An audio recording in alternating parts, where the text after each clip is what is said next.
তো দেখো আজকে দুপুরে লাঞ্চে বানিয়েছি আমারই গাছের পেঁপে দিয়ে, আলু দিয়ে আর খয়রা মাছ দিয়ে ঝোল।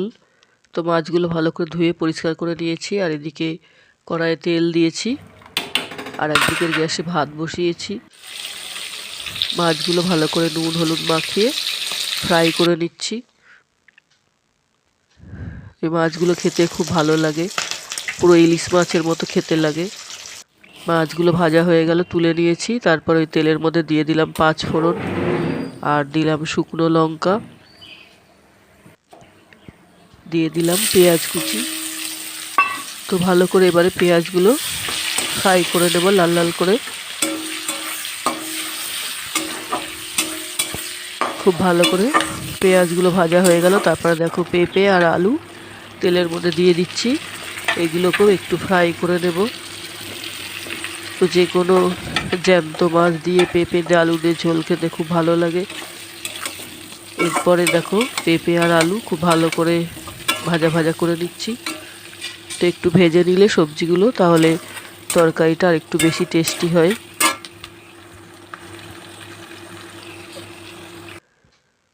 মোটামুটি ভালো করে ভাজা হয়ে গেল। এবারে সব রকম দেখো মশলা নিয়ে নিয়েছি একটা বাটির মধ্যে। আদা রসুন, জিরে ধনে গুঁড়ো, হলুদের গুঁড়ো, কাশ্মীরি লঙ্কা আর লাল লঙ্কার গুঁড়ো ভালো করে এবারে মিক্স করে নিচ্ছি। ঢেলে দিলাম সব মশলাগুলো। এবারে মশলার সাথে পেঁপে আর আলু খুব ভালো করে কষে নিলাম। তারপরে দিয়ে দিলাম টমেটো কুচি। টমেটো কুচি দিয়ে আবার একটু ভালো করে কষে নেব। দিয়ে দিলাম স্বাদ মতো নুন। তো খুব সর্দি লেগেছে, তার জন্য গলার অবস্থাটা খুব অতটা ভালো না। দিয়ে দিলাম অল্প পরিমাণে চিনি আর মটরশুঁটি। তো এখন শীতের সিজন, মটরশুঁটি পাওয়া যায়, মটরশুঁটি দিলে তরকারিটা খুব ভালো লাগে। ভালো করে কষানো হয়ে গেলে দিয়ে দিলাম পরিমাণ মতো জল। এরপরে ঝোলটা ফুটে উঠলে একে একে সব মাছের পিসগুলো দিয়ে দিচ্ছি।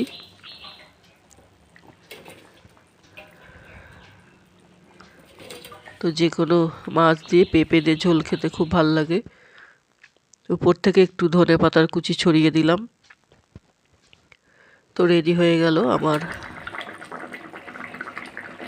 খয়রা মাছ দিয়ে পেঁপে দিয়ে আলু দিয়ে ঝোল।